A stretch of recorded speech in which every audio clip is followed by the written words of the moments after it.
नमस्कार, स्वागत है आपका JNTV न्यूज में। मैं नेहा परिहार आपके साथ। आइए बताते हैं आपको सूरत शहर की बहुचर्चित एवं सनसनीखेज डिजिटल अरेस्ट कर लाखों रुपए ठगने वाले मामले के बारे में। सूरत के इस बहुचर्चित डिजिटल अरेस्ट के सनसनीखेज मामले का पुलिस ने खुलासा किया। मामले में अकाउंट हैंडल करने वाले और धमकाने वाले 6 आरोपी गिरफ्तार। ड्रग्स पार्सल के नाम पर धमकाकर पीड़ितों से हड़पे थे 23 लाख रुपए, अब चढ़े पुलिस के हत्थे। सूरत के सनसनीखेज डिजिटल अरेस्ट का मामला। डिजिटल अरेस्ट कर शिकायतकर्ताओं से ठगे थे 23 लाख। पार्सल में ड्रग्स होने के नाम से डराया धमकाया, फिर ऐंठे पैसे। डिजिटल अरेस्ट की वारदात इन दिनों है ट्रेंड में। लोगों को फंसाने के लिए ठगोरे ले रहे डिजिटल अरेस्ट का सहारा।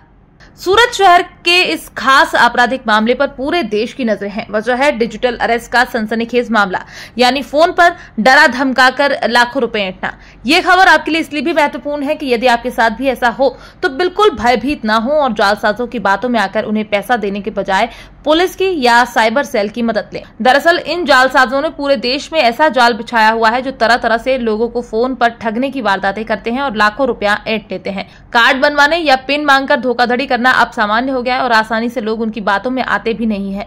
लोगों को ठगने के लिए ये ठगोरे रोज नई तरकीब निकालते हैं। आज हम आपको उसी के बारे में बताने जा रहे हैं। ठगी करने के लिए जालसाज अब जिस तरकीब का इस्तेमाल कर रहे हैं वो आज हम आपको बताने जा रहे हैं, जिसे सुनकर आपके भी होश उड़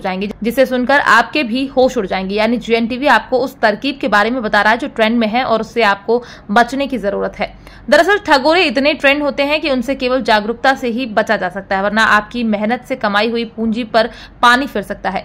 आज हम आपको जिस प्रकार की ठगी के बारे में बताने जा रहे हैं वो एकदम नया तरीका है जिससे लाखों लोग अनजान हैं। इसमें ठग आपको पुलिस अधिकारी बताकर ऑडियो या वीडियो कॉल लगाते हैं। ठगने के लिए ऐसी पटकथा तैयार की जाती है जिससे आपको लगे कि वाकई में पुलिस का ही कॉल है। फिर आपको गुमराह कर कहा जाता है कि हमने एयरपोर्ट से एक पार्सल पकड़ा है जिस पर आपका नाम और पता लिखा हुआ है।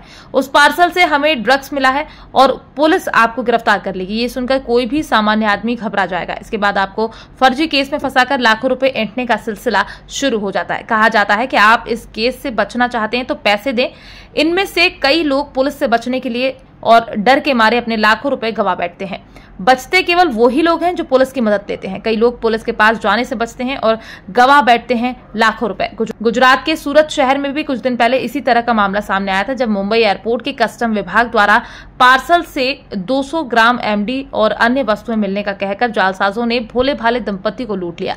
आरोपियों ने पुलिस का फर्जी पहचान पत्र दिखाकर और नोटिस भेजकर केस में फंसा देने की धमकी देकर फरियादियों से जबरन 23,30,000 रुपए ऑनलाइन ट्रांसफर करवा लिए। लेकिन कहते हैं ना कि झूठ लंबी रेस का घोड़ा नहीं होता। एक समय आता है जब वो दम तोड़ता है और इस केस में भी कुछ ऐसा ही हुआ।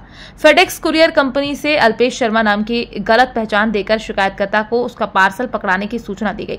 मुंबई से पकड़ाए इस पार्सल में 5 पासपोर्ट, 4 क्रेडिट कार्ड, 1 लैपटॉप, 200 ग्राम MD ड्रग्स, RT, 1 साड़ी और 4 किलो कपड़े सीज होने की बात कही गई। इसके बाद शिकायतकर्ताओं को व्हाट्सएप पर फोन कर मुंबई क्राइम ब्रांच के इंस्पेक्टर प्रकाश कुमार कहकर अपनी झूठी पहचान बताई गई। मुंबई पुलिस के कमिश्नर ऑफ पुलिस सिग्नेचर वाला फर्जी पहचान पत्र दिखाया गया। इसके बाद जालसाजों ने शिकायतकर्ताओं को ब्लैकमेल करना शुरू किया। Central Bureau of Investigation police officer incharge doctor Bal Singh, DCP cyber investigation unit Central Bureau और इन्वेस्टिगेशन टीम के सिग्नेचर वाला नोटिस भेजकर गुमराह किया गया।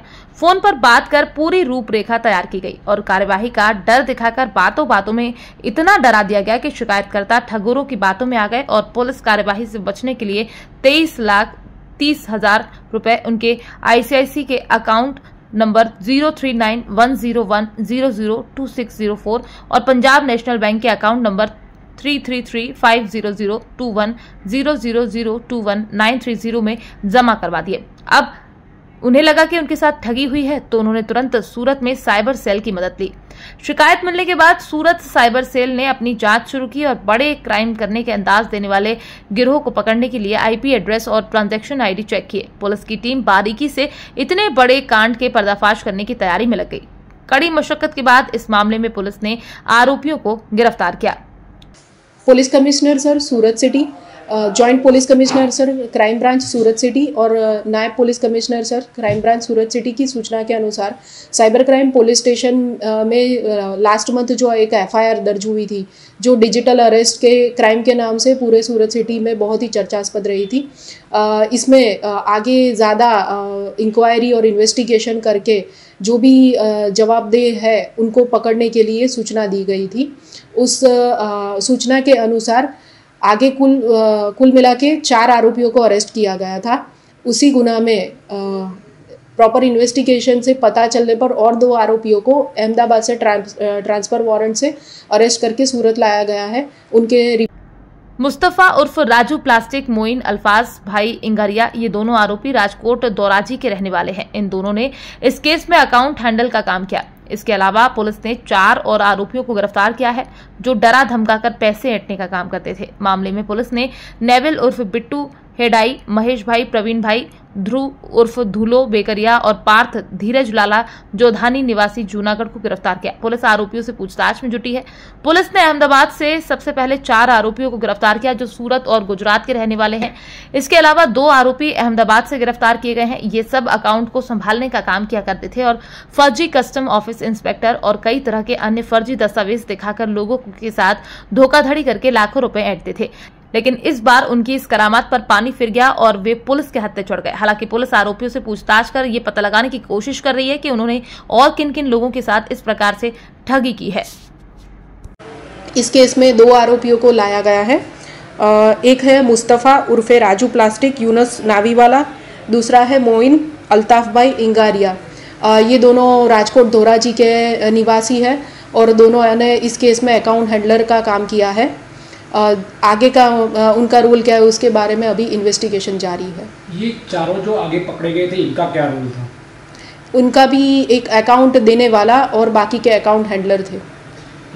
कॉल की इस खबर को दिखाने का जीएनटीवी का उद्देश्य यही है कि आपके पास भी अगर इस तरह के फोन आते हैं और पुलिस के नाम पर या कस्टम के नाम पर आपको धमकाया जाता है तो सावधान रहें। किसी भी तरह की धमकी से डरने की जरूरत नहीं है। यदि आपको कोई डरा धमकाकर आपसे पैसे ऐंठने का काम कर रहा है तो फौरन नजदीकी पुलिस स्टेशन या साइबर क्राइम से संपर्क करें। बहरहाल क्राइम से जुड़ी लगातार ऐसी ही रोचक खबरों को देखने के लिए जुड़े रहिए जीएनटीवी के साथ और हमारे यूट्यूब चैनल को लाइक व सब्सक्राइब करें।